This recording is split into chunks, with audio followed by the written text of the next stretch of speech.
Brad, to your right, how have you been able to be so effective despite the injury? No, I just try not to use it as an excuse. It's still basketball. Just try to do as much as I can with it. When I start playing, I just try to forget about it and just kind of act like it's there. It's not ideal, but it's something I got to deal with. So I just want to keep playing basketball.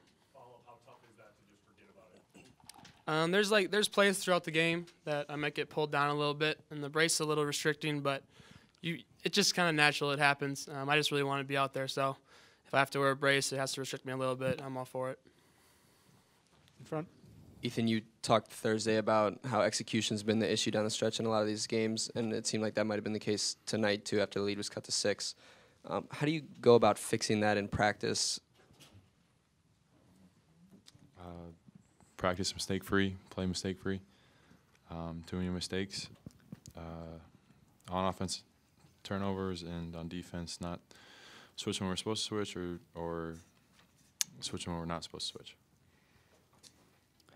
Brad, I think you had 3 charges today. Is that something you've been working on, or where'd you learn to develop a skill like that?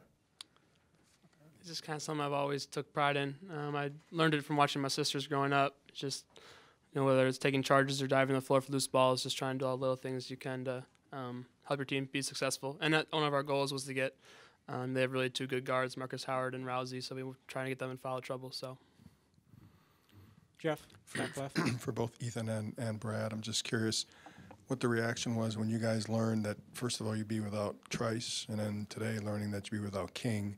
And given that you're going to be without them for a while, I'm just curious about the confidence level of the locker room right now. It was a little tough at first. Just, we want to play with 2 of our brothers. We wish we were out there on the floor. But, we just had to have that next man up mentality.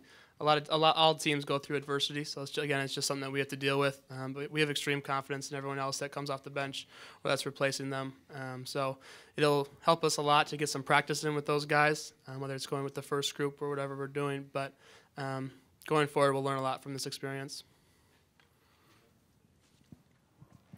What Brad said.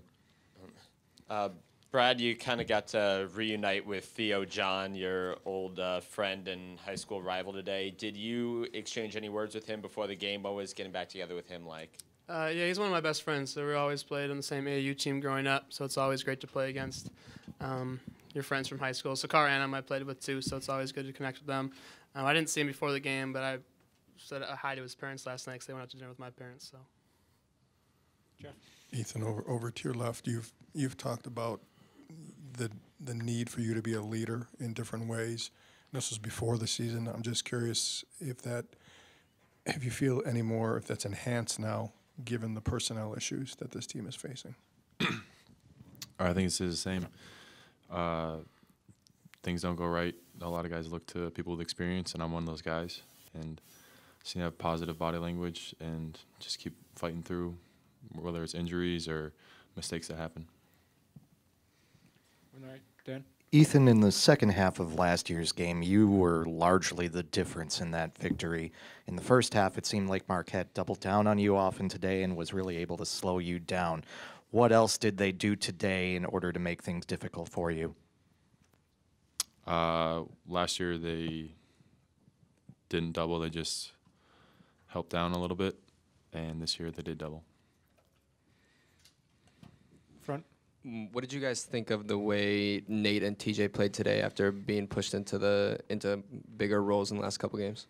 I thought they did really well, especially TJ. He's never really got to practice with our group a whole lot, so kind of throw him into the fire there. He played with a lot of confidence, knocked down some shots for us, and that's something that both him and Nate will definitely grow as the season goes on. So we have a lot of confidence in them. And back.